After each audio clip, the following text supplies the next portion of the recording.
Hit Radio, l'essentiel de l'actualité. Lisa Youmsi.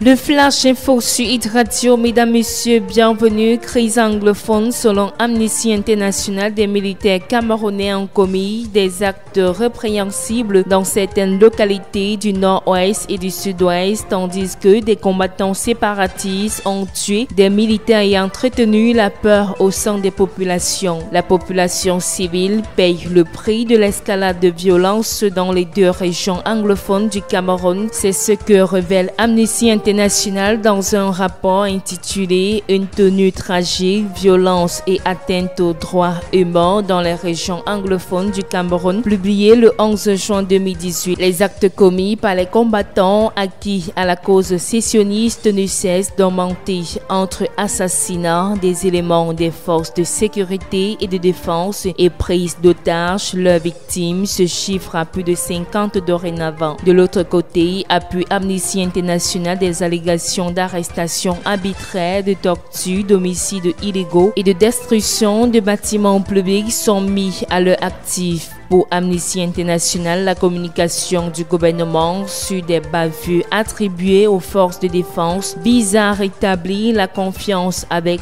la population.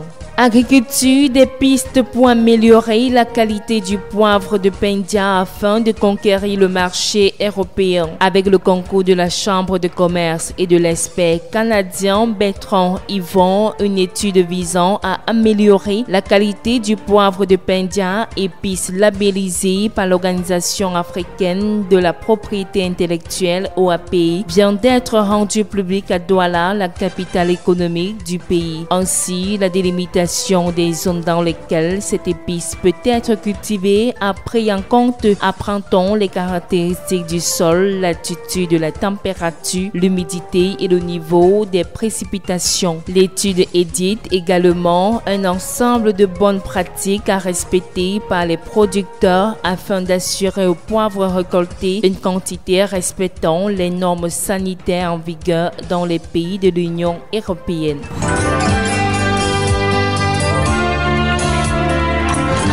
L'actualité internationale. Les diplômés en situation de handicap en sit-in au Mali. Ils sont des centaines de diplômés en situation de handicap à exprimer leur mécontentement. Ils ont observé mardi pendant plus de 8 heures un sit-in devant le ministère du Travail. L'objectif était de réclamer une meilleure intégration de leur catégorie sociale à la fonction publique. Ils réclamaient le recrutement de 70 d'entre eux conformément à une décision prise par le gouvernement depuis 2012. Le collectif des diplômés en situation de handicap qui a organisé la manifestation accuse le gouvernement d'immobilisme sur le dossier. Après plusieurs heures de sit-in, une délégation des manifestants a été reçue par le ministre du Travail qui a indiqué que la procédure de recrutement suit son cours. Madagascar, le premier ministre Christian Tate, en poste depuis la semaine dernière, a formé son équipe. Les nouveaux ministres ont été nommés le 11 juin au palais présidentiel. Il s'agit d'un gouvernement d'union nationale comme l'a ordonné dans une décision formelle la haute cour constitutionnelle, la plus haute juridiction du pays. Une décision qui se voulait être